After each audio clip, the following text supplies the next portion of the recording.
पाकिस्तान में इमरान 72 घंटे के मेहमान, क्योंकि अगले 72 घंटे पाकिस्तान के प्रधानमंत्री इमरान खान के लिए संकट वाले हैं। 25 मार्च को इमरान खान के खिलाफ अविश्वास प्रस्ताव पर वोटिंग होनी है। इस बीच पाकिस्तान की राजनीति में आज बड़ा उलटफेर हो सकता है।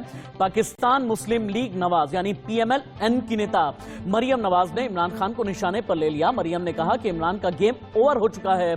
इसके साथ ही मरियम बोली, अगर इमरान में जरा भी शर्म बची है तो उन्हें कुर्सी छोड़नी होगी। मरियम ने अपने चाचा और पार्टी के मुखिया शहबाज शरीफ को PM पद का दावेदार भी बता दिया। नमस्ते, मैं राशिद। पाकिस्तान से बहुत बड़ी खबर यह आ रही है कि इमरान खान की विदाई की तारीख पाकिस्तान की फौज ने तय कर दी है। खबरों के मुताबिक पाकिस्तानी सेना के शीर्ष अधिकारियों ने इमरान खान को ऑर्गेनाइजेशन ऑफ इस्लामिक कॉर्पोरेशन यानी OIC की मीटिंग के बाद इस्तीफा देने को कह दिया गया है। OIC की ये मीटिंग 22 और 23 मार्च को पाकिस्तान में होनी है। सेना की तरफ से ये बात कहने वालों में पाकिस्तान के सेना प्रमुख जनरल कमर जावेद बाजवा भी शामिल हैं। पाकिस्तान तहरीके इंसाफ यानी PTI को उम्मीद थी कि पूर्व आर्मी चीफ राहिल शरीफ उनके लिए ट्रम्प कार्ड साबित होंगे, लेकिन ऐसा हुआ नहीं। राहिल शरीफ इमरान की तरफ से बाजवा से मिलने गए थे लेकिन मना नहीं पाए, यानी फौज पूरी तरीके से इमरान खान पर दबाव बनाए हुए है। अगले 72 घंटे में कभी भी पाकिस्तान में इमरान की सरकार गिर सकती है। सवाल यह है अगला PM कौन होगा। सवाल यह है कि पाकिस्तान की अस्थिरता भारत के लिए कितनी बड़ी चिंता पैदा करती है, और सवाल यह भी है कि अगर फौज का दबाव फिर से पाकिस्तान पर काबिज होता है तो फिर आगे पाकिस्तान का मुस्तकबिल यानी भविष्य क्या होने वाला है। पहली बड़ी खबर डिबेट से पहले पाकिस्तान में इमरान सरकार का काउंटडाउन हो गया शुरू। इमरान की विदाई की तारीख सेना ने तय कर दी है। सेना ने OIC मीटिंग के बाद इस्तीफा देने को कह दिया है। इस वक्त की बड़ी खबर है 22 और 23 मार्च को चूंकि OIC की मीटिंग है, पाकिस्तानी सेना ने इमरान पर बहुत बड़ा दबाव इस वक्त डाल दिया है। इस वक्त की बड़ी खबर है, इस वक्त की ब्रेकिंग न्यूज है। लेकिन इमरान खान की जबान अब बदलती जा रही है। खतरे में है इमरान, तो कैसे बदली जबान, सुनिए।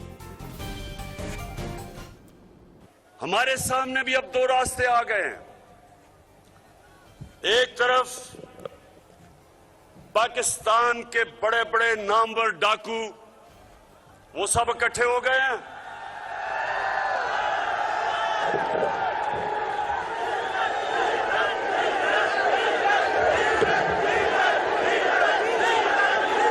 और दूसरी तरफ वो लोग हैं जिन्होंने 25 साल इन डाकुओं के खिलाफ जद्दोजहद की है। मुल्क में फैसला कुन वक्त आ गया। कामयाबी तो अल्लाह देता है, कामयाबी नौजवानों अल्लाह देता है, लेकिन मेरा दिल कह रहा है थ्री स्टूडेंट्स मेरी आज बात सुन लो, ये तुम मैच बड़ी बुरी तरह हारने लगे हो। जहां तक आज मैं सुन रहा था कि अपोजिशन को तकलीफ है, अगर 22 तारीख को इजलास नहीं हुआ तो 25 को हो रहा है। 3 दिनों में कौन सी आपकी क़यामत आ गई है। मुझे आप बताइए, जितनी OIC के खिलाफ इस अपोजिशन ने कैंपेन की है, इतनी तो इंडिया और इसराइल ने मिलकर कैंपेन नहीं की है। मुझे शर्म आती है कि ये जो लोग यहाँ पे खड़े होके कहते हैं OIC होके दिखाओ तो हमें पता चलेगा, और ये जो अभी मौलाना फजलुर रहमान आपके सामने बातें करके गए हैं, एक इनसे सवाल पूछे आप कि आपने अपने पूरे कैरियर में, सियासी कैरियर में इस्लाम के नाम के ऊपर वोट तो लिया, इस्लाम के नाम के ऊपर किया क्या। ये इमरान खान है जिसने आज आलमी दुनिया में इस्लामोफोबिया के खिलाफ एक मुहिम खड़ी की। जो साम्राज्यी अनासर हैं, जो पाकिस्तान की बदलती हुई जो इमरान खान तब पॉलिसी बदल रहा है, एक इंडिपेंडेंट फॉरेन पॉलिसी ला रहा है, उसके खिलाफ अगर कोई साजिश हुई, कोई जानी और माली नुकसान हुआ, तो मैं इन लीडरों के खिलाफ आईनी और कानूनी पर्चा दूंगा। अगर PTI के वर्करों के खिलाफ दिया जा सकता है और इंसारुल इस्लाम के लोगों के खिलाफ दिया जा सकता है, तो फिर इनको भी नहीं बख्शा जाएगा, क्योंकि ये जिम्मेदार होंगे किसी हादसे के। सवाल बहुत बड़ा है। सवाल यह है कि आखिरकार इमरान खान अपनी कुर्सी बचा पाएंगे या नहीं। इमरान खान की कुर्सी जाती है तो भारत पर असर क्या होगा। पाकिस्तान में कोई भी प्रधानमंत्री स्थायित्व क्यों नहीं पा पाता, स्टेबिलिटी क्यों नहीं पा पाता। अब गेस्ट को हम लेकर के आते हैं, जितने भी गेस्ट मेरे साथ जुड़े हुए हैं उन्हें इंट्रोड्यूस कर देता हूं मैं। मेजर जनरल रिटायर्ड यशमोर, पाकिस्तान मामलों के जानकार। मेजर जनरल रिटायर्ड के सिन्हा, डिफेंस एक्सपर्ट है मेरे साथ में। कर्नल रिटायर्ड संजीत सिरोही, आप भारत पाकिस्तान एक्सपर्ट हैं। ब्रिगेडियर रिटायर्ड शारदेंदु, आप फॉरेन पॉलिसी एक्सपर्ट हैं। मेजर रिटायर्ड के सिन्हा, मेरा पहला सवाल आपसे होगा, क्या स्लॉग ओवर में इमरान खान क्लीन बोल्ड होने वाले हैं? और अगर क्लीन बोल्ड होने वाले हैं तो उनके खिलाफ बड़ा षड्यंत्र किसने किया? फौज ने किया, विपक्ष ने किया, मौलाना ने किया, मुल्ला ने किया, कठमुल्ला ने किया, किसने किया? देखिए राशिद, जो पाकिस्तान की एक सियासती जो मसला होता है या उसकी जो एक फेस है और एक रियलिटी है, उसके अंदर में पहले तो 3 माने जाते थे कि इसमें अल्लाह है, आर्मी है और अमेरिका है। अब धीरे धीरे वो बदल करके कहीं अल्लाह, आर्मी और चाइना के ऊपर में हो चुका है, और इसमें आर्मी का बहुत बड़ा योगदान रहता है, ये उसका एक बहुत बड़ा से रहता है। देखिए, ये चीजें उस समय शुरू हुई जब इमरान खान सबसे पहले एक जो OIC की मीटिंग चल रही है, अभी आज 2 दिन चलेगी वहां पर, उसी के अंदर में उन्होंने एक टर्की, मलेशिया और पाकिस्तान का एक जुमला लेकर आए थे। और उसमें जब वो माज़र मोहम्मद की बात करते थे, जब वो बात करते थे टर्की के एर्दोगान की और खुद की, तो एक खड़ा करना चाहते थे पैरेलल में, वहां पर उनको बहुत बड़ी मुक्की खानी पड़ी। और आज वही OIC जब इनको फटकार लगाता है, जब इनको बंद करता है, चाहे वो सऊदी अरेबिया हो, UAE है, तो वो उसके पीछे जा रहे हैं, उसमें मिड कोर्स करेक्शन करना चाहते हैं। दूसरी बड़ी बात, इनको आर्मी लेकर आई थी। आर्मी क्यों लाई थी? आर्मी को यह लगता था कि एक वेस्टर्न फेस है, ये वेस्टर्न लीनिंग है इनकी, और ये चले गए बुसरा बेबी के चंगुलों में पढ़ करके, ये एब्सोल्युटली अल्ट्रा जिसको कहते हैं, जिसमें इस्लामी फोबिया की ये बात करना शुरू कर दिए, उसके अंदर में एक रेडिकलाइज्ड तबके में ये चले गए।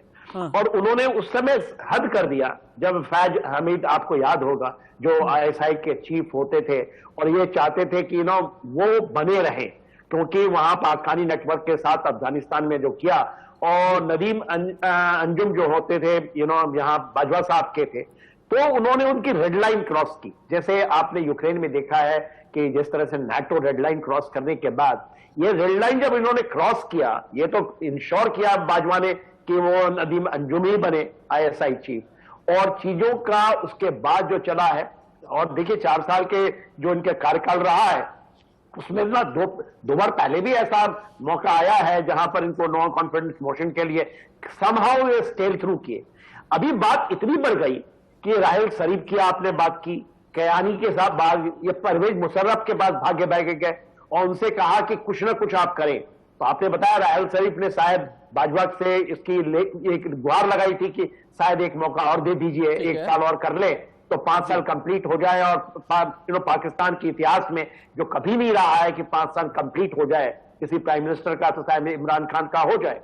पर इमरान खान को ये पता नहीं है कि ये बॉल टेम्परिंग तो कर सकते हैं, मगर जब आप सियासी लड़ाई लड़ते हैं, जियो स्ट्रैटेजिक चेंजेस हैं, जो आपका फॉरेन पॉलिसी है, इकोनॉमिक पॉलिसी, इसके ऊपर में इनको ABCD भी नहीं आती। आप गधे बेच करके ये कह के कि जापान वहां पर है जहां जर्मनी का नेबर है, तो यानी मेजर जनरल के सिन्हा आपने ये बताया है कि इमरान खान ने जितना बंटाधार करना था, जितनी भी एम्बेरसमेंट पाकिस्तान के लिए पैदा करनी थी, 4 साल में उतनी एम्बेरसमेंट पैदा की है। और यही वजह है कि उनकी जबान पर, आप इनडायरेक्टली यही कहना चाह रहे होंगे कि उनकी जबान पर कभी लोटा आता है, उनकी जबान पर कभी जमीर फरोश आता है, उनकी जबान पर कभी डाकू आता है, उनकी जबान पर कभी चूहा आता है, उनकी जबान पर कभी कायर आता है। इस तरह की जबान तो कम से कम एक वजीर आजम यानी एक प्रधानमंत्री को तो शोभा कतई नहीं देती है। मेजर जनरल रिटायर्ड यशमोर, अब यहां पर आपको लेकर के आना बहुत जरूरी है। मेजर जनरल यशमोर, अब मुझे ये बताएं कि अगर पाकिस्तान में इतनी अस्थिरता है, कहते हैं इनस्टेबिलिटी की वजह से जितने कट्टरपंथी होते हैं एक्टिव हो जाते हैं, अगर अस्थिरता होती है तो आतंकवादी एक्टिव होने लगते हैं, जितने भी आतंकवादी संगठन एक्टिव होने लगते हैं, तो भारत के लिए कितना बड़ा चैलेंज है अगर इतना अनस्टेबल पाकिस्तान है आज की तारीख में? तो देखो, पाकिस्तान में पॉलिटिकल इंस्टेबिलिटी जब भी होती है, आर्मी स्टेबल रहती है। तो आर्मी स्टेबल है, आर्मी ने डिसाइड किया था, आर्मी इनको सेलेक्ट करके लाई थी, उस टाइम पे चॉइस यही उनको अच्छी लग रही थी। इनकी सीटें भी 155 के आसपास आई थी 342 के नेशनल असेंबली के अंदर। तो बाकी जो 20-25 लोग और इकट्ठे किए थे, आर्मी ने ही सेट किया था इनके लिए कि आप प्रधानमंत्री बने। उन्हें लग रहा था कि हमें फॉलो करेंगे, बट बीच में इनकी फिर ISI DG को लेके और कमर बाजवा को जो एक्सटेंशन दिया 2019 से, उसमें भी काफी रोष हुआ और सुप्रीम कोर्ट तक केस गया, जबकि पाकिस्तानी कोर्ट जो कभी भी आर्मी के केस टेकअप नहीं करते हैं। उन्होंने भी कहा भी आप ऐसे किसी को कैसे एक्सटेंशन दे सकते हैं, कम से कम नेशनल असेंबली से तो अप्रूव लेनी चाहिए ऐसी चीजें, या कैबिनेट वगैरह अप्रूव करें। तो आर्मी स्टेबल है, Qamar Bajwa has got a good hold on the army as of now, and उनकी चॉइस की पोस्टिंग हो गई। DG ISI की 3 हफ्ते तक फाइल समझाइएगा मेजर जनरल यशमोल, मुझे एक बात ये समझाइएगा कि असल जो नाराजगी है या असल अगर इंस्टेबिलिटी है या फिर अगर इमरान खान की बुनियाद हिली हुई है स्लॉग ओवर में आकर, क्योंकि अंतिम ओवर ही खेल रहे हैं लगभग अपनी सरकार का, स्लॉग ओवर में आकर अगर इतनी बुरी बल्लेबाजी कर रहे हैं, इसके पीछे असल में क्या है? महंगाई का बढ़ जाना है, इकोनॉमी का ना संभाल पाना है, कर्ज में डूब जाना है, या नदीम अंजुम को बर्दाश्त ना कर पाना है, या तालिबानियों के साथ में अपनी गलबहियां बढ़ाना है? असली वजह है क्या? पिछले 6 महीने में एकाएक सब कुछ कैसे हो गया? क्योंकि जब तालिबान सरकार अफगानिस्तान में आई थी तब तो अपने ISI वाले DG को भेजा था, तब ये कहा गया था कि बाजवा बहुत ज्यादा नाराज हो गए हैं, तभी नदीम अंजुम को रख दिया गया है। ये ISI DG को लेकर के नाराजगी है, महंगाई को लेकर है, इकोनॉमी को लेकर है, या विपक्षियों पर जो हल्की जबान इस्तेमाल करते हैं, इन सब वजहों से है? ये कम्युलेटिव इफेक्ट है। किसी एक कारण से हम किसी चीज पे उंगली लगा नहीं सकते कि इसकी वजह से इकोनॉमी का, अब देखो आपको बुरा हाल है पाकिस्तान का, और इंटरनली जो इनको एथनो नेशनलिज्म और जो एथनिक ग्रुप्स के बीच में लड़ाई है, बलूचिस्तान आउट ऑफ कंट्रोल है जैसे पहले था। जो जिहादी ऑर्गेनाइजेशन जो हम मानते हैं कि ये पाकिस्तान आर्मी के हाथ में, उनमें भी कुछ ना कुछ ऐसे हैं जो कि नहीं मानते हैं, ना आर्मी की मानते हैं ना गवर्नमेंट की मानते हैं, इस टाइप के लोग भी हैं। ठीक है। और जो कश्मकश इनकी आर्मी के साथ हुई, I think the straw on the camel, you know, the last tipping point के साथ कश्मकश। और आर्मी के बारे में एक बात ये कहते हैं कि आर्मी जब अपनी षड्यंत्र करने पर आती है पाकिस्तान में, तो फिर न जाने कितने फील्डर घुसा दिए जाते हैं मैदान के अंदर कि जाओ जाकर के ऐसी पहले तो फील्डिंग शुरू करो, उसके बाद गेंदबाजी शुरू करो, गेंदबाजी ऐसी शुरू करो कि कोई भी अगर तथाकथित जमहूरी सरकार चलाने वाला वजीर आजम है तो वो हिट विकेट हो जाए। कर्नल रिटायर्ड संजीत सिरोही, अब यहां से आप आ सकते हैं। हमारे हिंदुस्तान में एक नेता का शब्द, या यूं कहें कि उनका एक वाक्य बड़ा फेमस है, सब मिले हुए हैं जी। आपको लगता नहीं कि आज की तारीख में इमरान खान भी यही कहते होंगे, सब मिले हुए हैं जी? मौलाना फजलुर रहमान भी हैं, बिलावल भुट्टो भी हैं, मरियम नवाज भी हैं, शहबाज शरीफ भी हैं, राहिल शरीफ भी हैं, नवाज शरीफ भी हैं, कहते होंगे ना सब मिले हुए हैं जी। देखिए, ऐसा है कि जहां तक पाकिस्तान की पॉलिटिक्स है, इसको समझना हर नॉर्मल इंसान के हाथ में नहीं है। अभी जो है इमरान खान के साथ जो हो रहा है, उसमें सारी पार्टी जो आपस में मिल गई है, क्योंकि अब सबको ये पता है कि इन्हें मिलाने वाला कौन है? क्या इन्हें मिलाने वाले बाजवा हैं?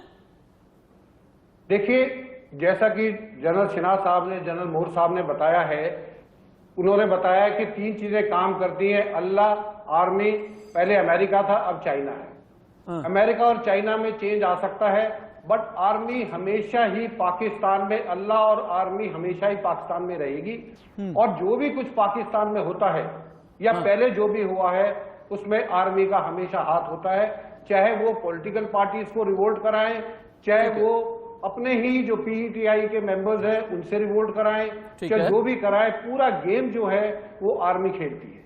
और आर्मी जब तक प्राइम मिनिस्टर को इस्तेमाल कर सकती है, जब तक प्राइम मिनिस्टर उनकी कही हुई बातों पे चलता रहता है, तब तक। अब सवाल ये पैदा होता है कि अगर आर्मी गेम कर रही है तो फिर ब्रिगेडियर रिटायर्ड शारदेंदु, अब मुझे ये बताएं ब्रिगेडियर शारदेंदु, कि अगर आर्मी गेम कर रही है तो फिर अगला प्रधानमंत्री कौन होगा? बाजवा की पहली पसंद कौन है? शहबाज शरीफ हैं, मरियम नवाज हैं, बिलावल हैं, नवाज शरीफ हैं, मौलाना फजलुर रहमान हैं। बाजवा की आज की तारीख में पहली पसंद कौन है अगर इमरान नहीं है तो? देखिए, मेरा ये मानना है, सबसे पहले तो मैं सिचुएशन क्लियर कर दूं कि ये जो सिचुएशन क्रिएट हो रही है, ये अगर आप पाकिस्तान की ओवरऑल पॉलिटिकल सिचुएशन देखें तो ये अगले इलेक्शन की तैयारी है, उसका एक स्टेज सेट किया जा रहा है। और मेरा मानना है कि हमारे लिए पाकिस्तान में डेमोक्रेटिकली इलेक्टेड गवर्नमेंट ही कोई एक संबंध इंप्रूवमेंट की तरफ रास्ता बढ़ा सकती है। किसी भी तरीके से आर्मी का पॉलिटिकल पार्टीज के साथ या पॉलिटिकल सिचुएशन इंटरफेयर करना किसी भी कंट्री के लिए ठीक नहीं है। पाकिस्तान एक डेमोक्रेसी की तरफ जा रहा था। अगर आर्मी का इतना blatant interference at this stage अगर गवर्नमेंट को गिराने में होता है तो वो एक अच्छा शुभ संकेत देश के लिए, हमारे देश के लिए नहीं होगा। सबसे पहले मेरा मानना है कि इस तरीके की जो सिचुएशन क्रिएट की जाती है, 10-15 डिसिडेंट एमपीज को तोड़ लेना, फ्लोर टेस्ट पे जाना, सारी अपोजिशन पार्टी का एक होना, ये दर्शाता है कि जो सेना है वो एक स्टेबिलिटी इस रीजन में नहीं चाहती, इस रीजन को अनस्टेबल करे जिससे कि उनकी साथ बनी रहे। जहां तक अगला प्राइम मिनिस्टर कौन बनेगा ये समय बताएगा, किसके पास मेजॉरिटी है। अगर कोई भी prime minister major general K Sinha, instability वहां पे आएगी। मेजर जनरल के सिन्हा, जैसा कि ब्रिगेडियर शादेंदु कह रहे हैं कि आर्मी चाहती ही नहीं कि स्टेबिलिटी रहे, और अगर मैं 40 के दशक के अंत से लेकर के अभी तक देखता हूं ना, कुल मिला जुला करके 26 प्रधानमंत्री पाकिस्तान के रहे हैं। 26 में से अगर 9 से 10 कार्यवाहक निकाल देते हैं तो भी ये आप समझें कि 18-19 फुल टाइमर प्रधानमंत्री रहे हैं, लेकिन एक ने भी अपना कार्यकाल पूरा नहीं किया है। तो क्या हम ये माने कि जमहूरी सरकार फौज को पसंद नहीं है? अगर जमहूरी सरकार फौज को पसंद नहीं है तो आगे भी पपेट गवर्नमेंट ही रहेगी। अगर पपेट गवर्नमेंट रहेगी तो ये रीजन के लिए कितना खतरनाक है मेजर जनरल? देखिए राशिद, इसको इस तरह से समझें कि पाकिस्तान की पूरी जो अपनी 75 ईयर्स की है, 30-35 साल तो 30-33 साल जो उन्होंने आर्मी ने डायरेक्ट उनको रूल किया है। हाँ। बाकी आपने बताया जो 18 बचे हुए हैं the full time prime ministers, वो 4 साल से ज्यादा नहीं निकाल पाते हैं। उसका एक कारण है, और वो कारण अभी उन्होंने बड़ा इसको इंप्रूव किया है। देखिए, लास्ट परवेज मुशर्रफ के बाद जो राहिल शरीफ साहब थे या कैनी साहब थे, उन्होंने एक चीज लाया और ये चीज पूरे आर्मी के अंदर के जहन में डाल दी कि यही एक तरीका है। वो कभी भी आपको फिर से मार्शल लॉ नहीं लाना चाहते। वो चाहते हैं कि आपके एब्सोल्युटली आपके अंदर में पपेट हो। पपेट के अंदर में तो है ही, प्राइम मिनिस्टर तो एक फेस होता है। हमारी सारी चीजें, फॉरेन पॉलिसी जो चाहते हैं, सबसे बड़ा उनका पकड़ होना चाहिए फॉरेन पॉलिसी में, क्योंकि आज तक बहुत अच्छी तरह से चलाए हैं। हम लोग जितना भी बैठ करके यहाँ टीवी में कर ले, देखिए उनके इतिहास में ऐसा रहा है, ये 5 साल हटा दीजिए तो उसके पहले उन्होंने ऐसा फ्रंटलाइन स्टेज। मेजर जनरल आपकी बात से एक सवाल निकला है, आपकी बात से एक सवाल निकला है और आपसे ही एक सवाल है। आपने ये कहा ना कि आर्मी को पपेट पसंद है। पपेट यानी कठपुतली। कठपुतली में क्या होता है ना, कई अलग अलग धागे होते हैं, और इस कठपुतली को नचाने वाले लोग कभी हाथ खींचते हैं, कभी पांव खींचते हैं, कभी गर्दन खींचते हैं, कभी कमर को तोड़ने लगते हैं, मरोड़ने लगते हैं। तो फिर ऐसे में आर्मी को ये जो कठपुतली बना करके कौन सा धागा खींचना आर्मी को ज्यादा फायदेमंद लगता है, और अभी इमरान खान का कौन सा धागा खींचा गया है? देखिए, इमरान खान का तो सीधा सा धागा ये है कि जिस तरह से वो निकल रहे थे, खास करके देखिए वो डायरेक्टली बोल रहे हैं कि इंडिपेंडेंट फॉरेन पॉलिसी के बारे में ना इमरान खान ने सोचना शुरू किया है ही नहीं नॉलेज। वो उन्होंने ट्राई किया। देखिए, अमेरिका से वो चाह रहे थे कि उनको मिल जाए, पर जिस तरह से अफगानिस्तान में उन्होंने किया हक्कानी नेटवर्क के साथ में, तो पूरा का पूरा खफा है। वेस्ट पूरा खफा है जो भी इनके ऊपर। वो तो दे भी नहीं रहे समय, ये चाहते हैं कि बात कर रहे, फोन तक नहीं उठा रहे। दूसरी बात कि चाइना अभी आया है, चाइना के साथ में प्रॉब्लम इनका ये हुआ कि चाइना इनको जो कहता था वो मानते थे, और इन्होंने अपने सारे मंत्रियों को लगा दिया कि चाइना नहीं होना चाहिए, और ये आए थे चाइना के अगेंस्ट में। जब आपने सुना होगा जो बाजवा हैं, जो सीपैक के एक्चुअली इंचार्ज हैं, इनके बरखिलाफ ही आए थे जब ये बातचीत शुरू हुई थी। तो उस समय, और देखिए इसी दौरान में इस 5 साल के कार्यकाल में $100 बिलियन की आर्मी की ये जो फौजी फाउंडेशंस कहलाता है पाकिस्तान के अंदर में, उनका अपना निवेश है।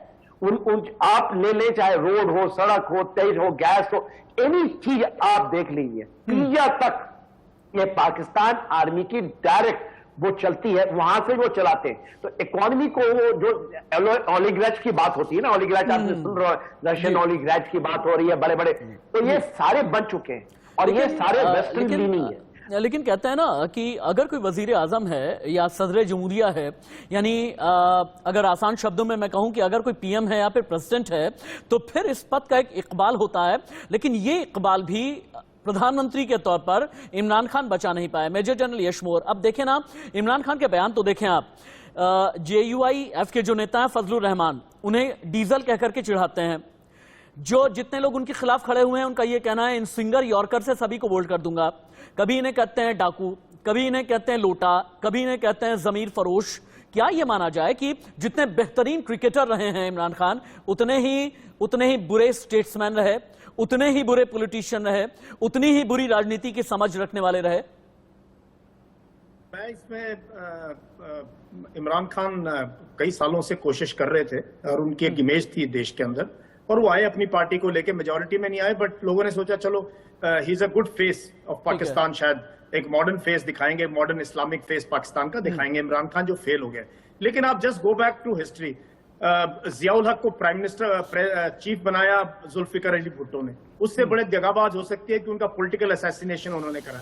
परवेज मुशर्रफ को बनाया नवाज शरीफ ने, सीट करके मियां नवाज शरीफ लेके आए उन्होंने। मियां नवाज शरीफ को जो है शुक्र है कत्लेआम नहीं किया उनको मारा नहीं, लेकिन सऊदी अरेबिया ने बचा लिया, अदरवाइज उनका भी वही हश्र होना था। तो ये इतिहास है इनका। बाजवा को इन्होंने एक्सटेंशन दिया, अब बाजवा ही इनकी जान के पीछे पड़े हुए।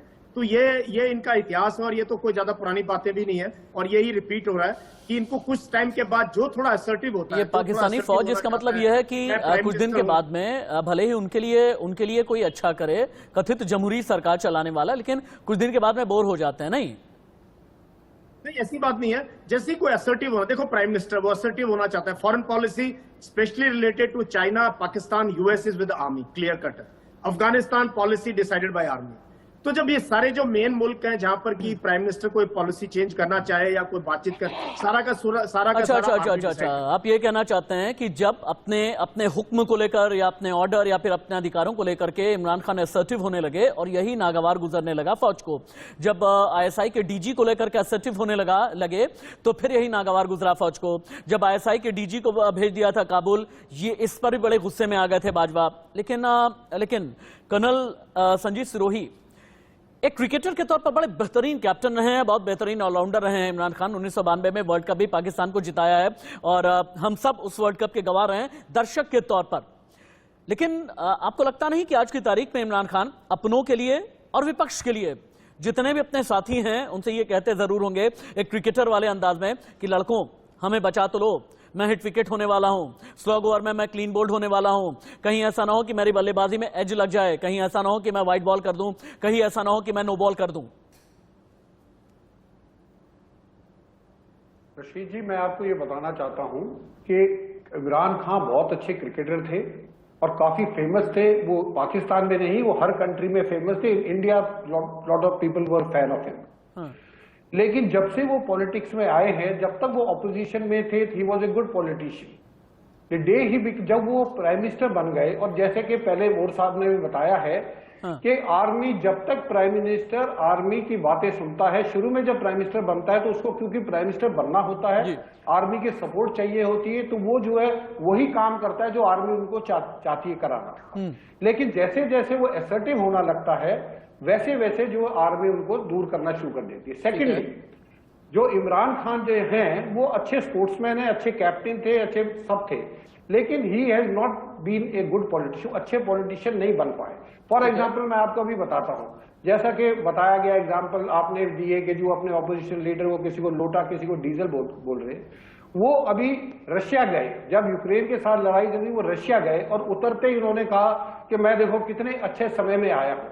कोई भी अच्छा पॉलिटिशियन अगर होता, कोई भी अच्छा डिप्लोमेट होता, स्टेट्समैन होता, वो ऐसी स्टेटमेंट बाहर के मुल्क में, जब पूरा का पूरी दुनिया इस चीज से परेशान है कि रशिया ने अटैक कर दिया, रशिया में पहुंच के कह रहे हैं कि मैं बहुत ही अच्छे समय पे जो है रशिया में आया हूं।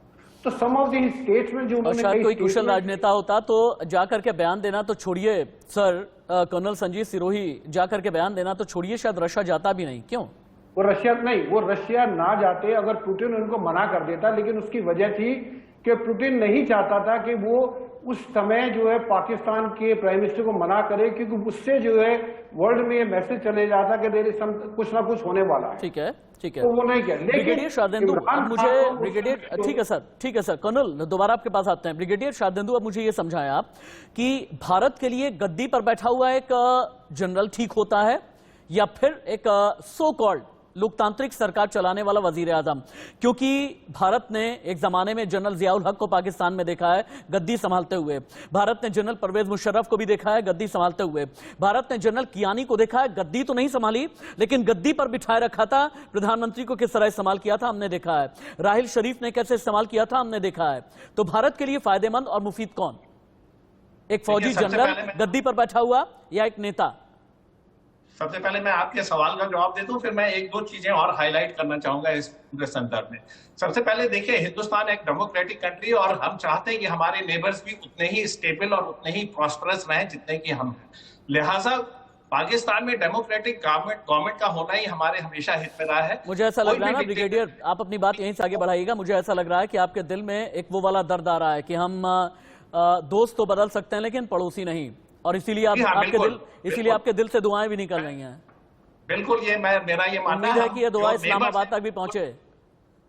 जी हाँ, बिल्कुल आपकी सही बात है। हमें रीजनल डेवलपमेंट और सार की बात करनी पड़ेगी, हमें रीजनल डेवलपमेंट की बात करनी पड़ेगी, रीजनल स्टेबिलिटी की बात करनी पड़ेगी और आपस में म्यूचुअल ट्रस्ट डेवलप होना चाहिए। पाकिस्तान में जब भी मिलिट्री रिजीम रही है एक अलग फैसेट पे काम किया है, उन्होंने ऑपरेशन टोपाज चलाया, जेएनके की प्रॉब्लम को हमेशा अलाइव रखा और इस तरीके का रेटोरिक वर्ड में दिया जिससे कि अब हमें बार बार अपने कश्मीर इश्यू को लेके वर्ल्ड फोरम में डिफेंड करना पड़ता है। तो लिहाजा हमारे लिए तो डेमोक्रेटिक गवर्नमेंट ही पाकिस्तान में होना बेहतर है, ऐसा मेरा मानना है। डेमोक्रेसी में जिसमें जनता का से है, जन अपने इलेक्टेड गवर्नमेंट का सपोर्ट करे, लेकिन पाकिस्तान को अगर आप टोटल एनालाइज करेंगे तो आपको पता लगेगा वहां कुछ और ही बिग प्लेयर्स हैं जो डेमोक्रेसी या नॉन डेमोक्रेटिक गवर्नमेंट को चलाते हैं, जिसमें आर्मी भी एक है, वहां के बड़े बड़े हुक्मरान हैं, बड़े बड़े माफिया हैं, बड़े बड़े ड्रग पैडलर्स हैं, एक पैरेलल इकोनॉमी चलती है। वहां की गवर्नमेंट की समस्या यही है, वहां एम्प्लॉयमेंट नहीं है, पैसे नहीं है। हमें पाकिस्तान पूरे डेट में फंसा हुआ, हमेशा कोई भी गवर्नमेंट आएगी उसको डेट पे डिपेंड करना पड़ेगा, इसलिए उनको एक पर्टिकुलर लाइन टो करनी पड़ती, चाहे वो चाइना की लाइन हो चाहे यूएस की लाइन हो। इसलिए अगर आपने देखा होगा रिसेंटली इमरान खान का इसमें उठाया कि हम भी हिंदुस्तान की तरह अपनी एक इंडिपेंडेंट फॉरेन पॉलिसी चाहते हैं। अगर आप हेड ऑफ स्टेट चाहते हैं तो आप इसको इंप्लीमेंट कर सकते हैं, लेकिन वहां के जो पावर प्लेस वो ऐसा होने नहीं देंगे। चाइना का इंटरेस्ट कुछ और है, यूएस का इंटरेस्ट और है।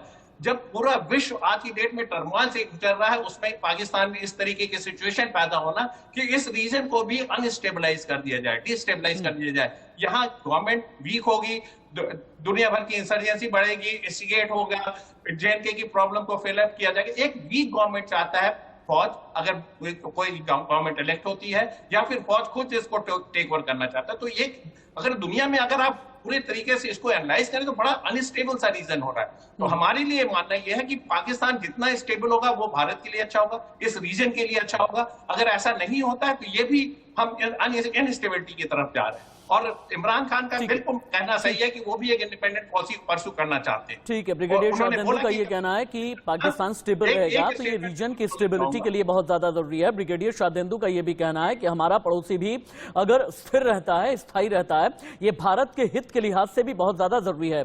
मैं आगे बढ़ूंगा और आगे बढ़ करके फिर हम मरियम नवाज की भी बात करेंगे, वो मरियम नवाज जिनके खिलाफ केस चल रहा था, लेकिन एकाएक मरियम नवाज ने अपने आप को इतना मजबूत कैसे कर लिया?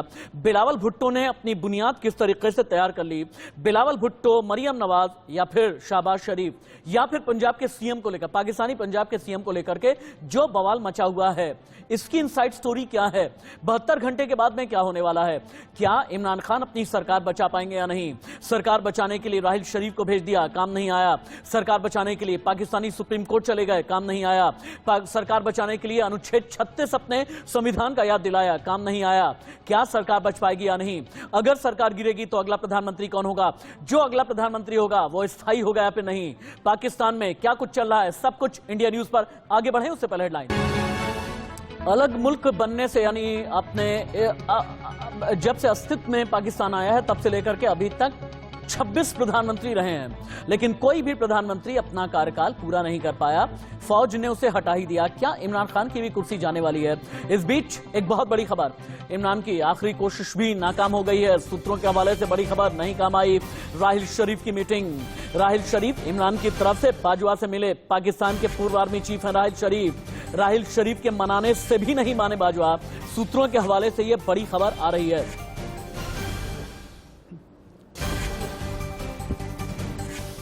पाकिस्तान में इमरान 72 घंटे के मेहमान। जितने भी विपक्ष के नेता हैं जिन्होंने इमरान खान पर दबाव बनाया हुआ है, एक बार आप उन्हें सुने। मौलाना फजलुर रहमान, बिलावल भुट्टो और मरियम नवाज कैसे सवालों के घेरे में, कटघरे में इमरान खान को खड़ा कर रहे हैं, एक बार देखिए। आज़म के खिलाफ अपोजिशन की पेश करदा तहरीक अदम एतमाद कौमी मफादात की अमीन और 22 करोड़ अवाम की उमंगों और ख्वाहिशात का मजहर है।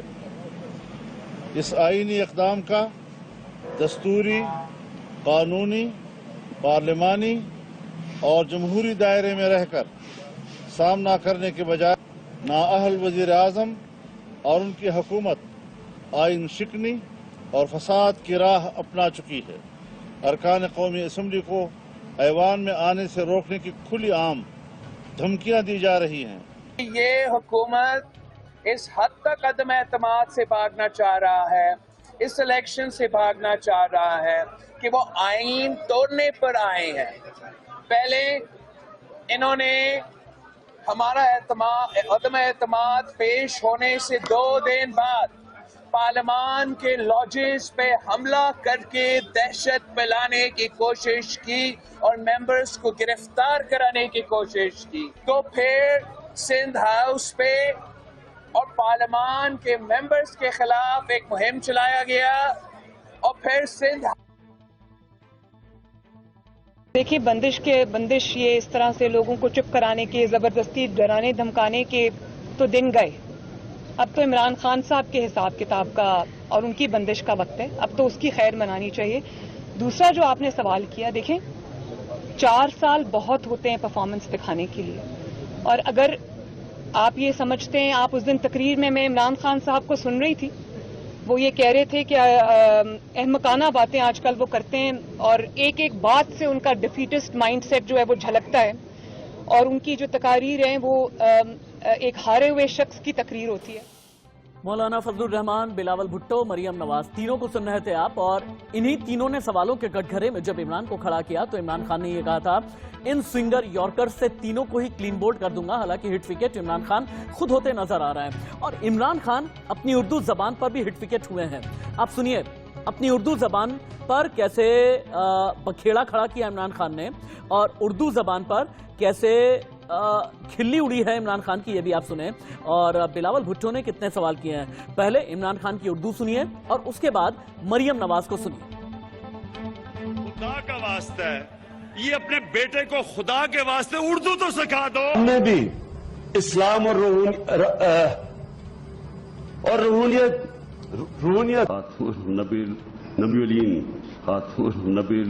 हमने अपने कमजोर इलाकों पे खर्च करना है। हमने मियाँ वाली, डीजी खान और चौंसा, बाकी पैगंबर अल्लाह के आए, लेकिन वो ह्यूमन हिस्ट्री में उनका जिक्र ही नहीं है। हजरत मूसा का है लेकिन हजरत ईसा का तो हिस्ट्री में जिक्र नहीं है। उसामा बिन लादेन को इन्होंने अमेरिकन ने आके एबटाबाद में मार दिया। बिलावल को आप कहते हैं कि उसकी उर्दू अच्छी नहीं, उसकी आप नकलें उतारते हैं, मस्खरे लगते हैं आप जब ये काम करते हैं। तो क्या लामहला आपके दिमाग में ये बात नहीं आती कि जो शख्स ये भी सल्लल्लाहु अलैहि वसल्लम नहीं कह सकता, जो शख्स रूहानियत को रूहनियत कहता है, जो शख्स खातमुन नबीयीन अपने हल्फ में नहीं कह सकता, उसको क्या ये हक हासिल है कि वो दूसरों पे तनकीद करे। मेजर जनरल के सिन्हा, आज तक पाकिस्तान का कोई ऐसा प्रधानमंत्री रहा है जो अपनी उर्दू पर फंस गया हो, उर्दू पर खिल्ली उड़ने लगी है?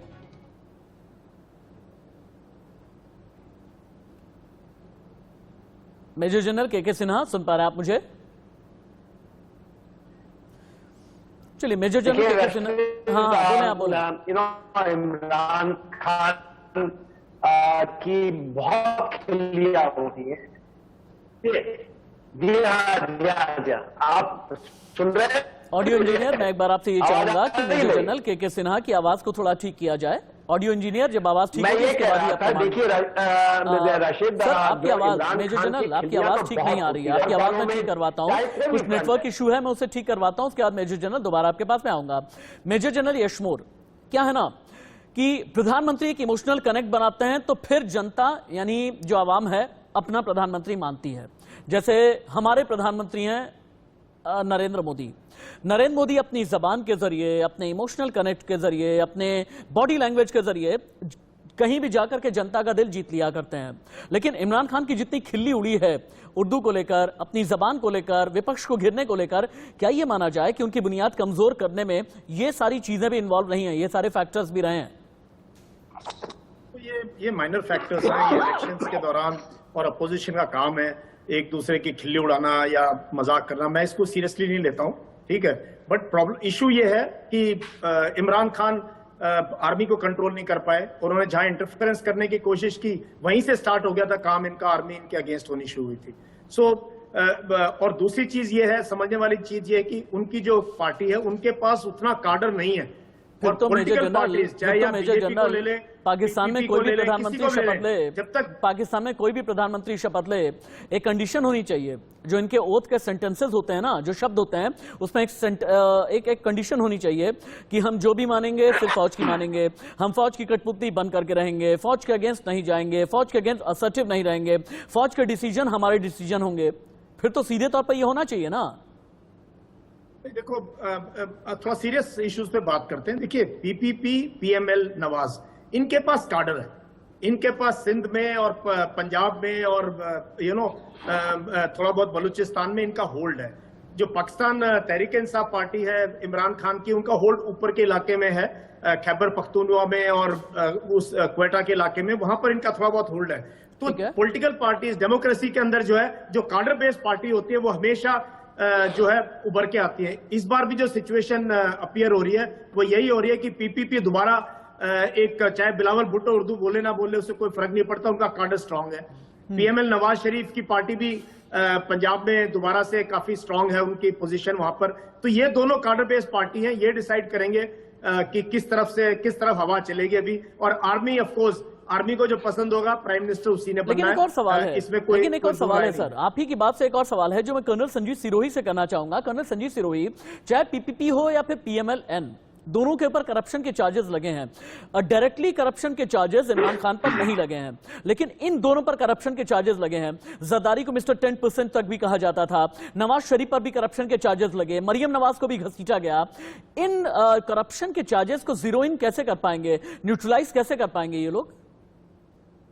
देखिए, ऐसा है कि पॉलिटिक्स में जो ये करप्शन चार्जेस वगैरह लगाए जाते हैं, इनकी जो है हिस्ट्री बहुत कम हो रह जाती है। थोड़े दिन बाद लोग उस चीज को भूल जाते हैं, क्योंकि जो प्रॉब्लम आज फेस की जाती है उसके ऊपर प्रायोरिटी दी जाती है, और जो प्रॉब्लम जा चुकी होती है या जिसके बारे में सुना होता है उसको जो है बैक बर्नर में चली जाती है। तो अभी क्या हो रहा है कि अभी जो पाकिस्तान में प्रॉब्लम्स हैं, जैसे इन्फ्लेशन का बढ़ना है, इंक्रीजिंग डेट है, मिस गवर्नेंस है, miss handling of foreign policy है, जिसकी वजह से जो है जनता में रोष है, और उस रोष को बढ़ाने के लिए जो लेकिन बड़ी अजीब सी एक बात है। लेकिन कर्नल संजीत, एक बड़ी अजीब सी बात है। ब्रिगेडियर शारदेंदु क्या है ना कि अल्लाह, अमेरिका, आर्मी, इन सब की बात हम करें, लेकिन साथ ही साथ एक और फैक्टर चलता है ना पाकिस्तान में, मुल्ला का मतलब ये हो गया कट्टरपंथी। कट्टरपंथी का मतलब ये हो गया जो कई तथाकथित जिहादी किस्म के होते हैं, जो अपने आप को कई मुहाजिर किस्म से बताते हैं, और कई जो सीधे टेररिस्ट आउटफिट वाले होते हैं। उन्हें किस तरह का प्रधानमंत्री पसंद है? इमरान उनकी पसंद है या नापसंद है? देखिए, यही तो पाकिस्तान की जो पॉलिटिकल सिचुएशन है उसका बहुत बड़ा ड्रॉबैक है। वहां बहुत सारे गेम प्लेयर हैं, उसमें जैसे आपने मुद्दाओं का एक हिस्सा लिया, ये बहुत बड़ा नहीं जानना चाहता हूं। आज की तारीख में टीटीपी को इमरान पसंद है, मरियम पसंद है, बिलावल पसंद है, शहबाज पसंद है, नवाज पसंद है, अलकायदा को कौन पसंद है? हरकतों ऐसी गवर्नमेंट पसंद होगी जो वीक हो, जो अपनी पॉलिसी ना चला सके, जो जिनके ऊपर वो डिक्टेट कर सके, चाहे वो तालिबान का इशू हो, चाहे वहां के मुल्ला मस्जिद और वहां जो रेडिकलिज्म है उसका इशू है, तो उसको वो चाहेंगे।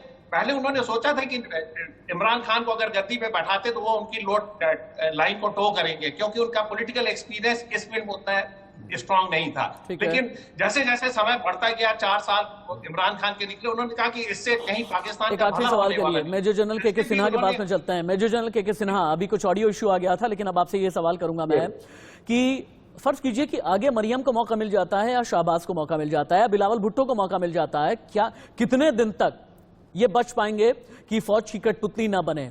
क्योंकि नवाज शरीफ के साथ में जनरल मुशर्रफ ने क्या किया हम सभी को याद है, कैसे उनकी फ्लाइट को लौटा दिया था ये भी हमें याद है। बिलावल भुट्टो के परिवार को फौज ने क्या दंड दिया है जनरल जियाउल हक के जमाने या उससे पहले से लेकर के अभी तक, ये भी हमें याद है। तो ऐसे में कब तक अपने आप को पपेट बनने से बचाएंगे ये दोनों, अगर प्रधानमंत्री बन जाते हैं अगले तो? देखिए, इनको ये समझना पड़ेगा कि जो इमरान खान तो आए थे, ऐसा था शायद कि पाकिस्तान कुछ बदल जाए, तो नया पाकिस्तान, और उन्होंने फिर उसको ले गए रियासे मदीना के ऊपर में कि हम उसको ले आएंगे। वो सेम वो लाइन तो कर लिया जो उन्होंने जो जियाउल हक ने किया था, तो और सेम लाइन है। देखिए, जियाउल हक का चलाया हुआ जो रेडिकलाइज पाकिस्तान है वो है आज के दिन में। और देखिए, इमरान खान का सबसे अच्छा समय कब था? इमरान खान का समय ये था जब उन्होंने जो हमारी कॉरिडोर है, करतारपुर कॉरिडोर को खोला, और बाजवा साहब और किस तरह से खालिस्तानियों को लाए थे, हमारे सिद्धू साहब को भी अपने पाले में ले लिया था। वो उनका सबसे सुनहरा पीरियड रहा है अपने टेन्योर में, जब ये आर्मी भी उनके साथ में थी और सभी लोग कह रहे थे कि शायद, और उन्होंने कहा भी, उनके मंत्रियों ने कहा कि कैसा इमरान खान ने गुगली फेंका कि भारत को अपने चंगुल में फंसा लिया। मगर उसके बाद जो उन्होंने किया, जो काम भी किया, उसके इमरान खान का हर्ष तो आप देख ही रहे। आपने जो सवाल किया है कि कौन सा चेहरा, कौन से लोग होंगे, देखिए इनमें से आप बेनजीर भुट्टो से ही आए हैं बिलावल भुट्टो साहब, और पीएमएल नवाज से ही मरियम नवाज आई हैं। इन सब का जो एक ये है, और चाहे फजलुर रहमान जेयूआई की जो बात करते हैं, तो ये तो रेडिकलाइज्ड है, इनकी बात मैं नहीं कहता, क्योंकि ये तो प्रधानमंत्री सियासत में उतना बड़ा औहदा नहीं लेंगे। अब ये दो चेहरे हैं। चेहरे तो ये हैं कि या यूथ हैं, तो यूथ तो बेनजीर भुट्टो को ही माना गया था, उस समय राजीव गांधी होती थी, और कहा जाता था कि पूरा का पूरा परिस्थिति चेंज हो जाएगा। जो बेनजीर भुट्टो ने भारत के खिलाफ किया है, my sincere apologies major general, क्योंकि मेरी डिबेट का वक्त पूरा हो गया है। Thank you so much major general Yashmor, major general K Sinha, colonel Sanjeev Sirohi, brigadier Sharadendu, बहुत बहुत धन्यवाद आपका मेरी डिबेट में अपना बेशकीमती समय देने के लिए। लेकिन हाँ, अपने दर्शकों से हम इतना ही कहना चाहेंगे कि अगले 72 घंटे बहुत क्रूशियल है इमरान खान के लिए। पाकिस्तान से पहली खबर, सच्ची खबर सिर्फ इंडिया न्यूज पर। पीएमएल-एन की स्ट्रैटेजी क्या है, पीपीपी वाले क्या कर रहे हैं, मौलाना फजलुर रहमान आगे क्या करने वाले हैं, और पाकिस्तान की फौज में क्या चल रहा है, पाकिस्तान की फौज, पाकिस्तान की आईएसआई, इन सभी को लेकर के पहली खबर, बड़ी खबर सिर्फ इंडिया न्यूज पर। एक ब्रेक, कहीं मत जाइएगा।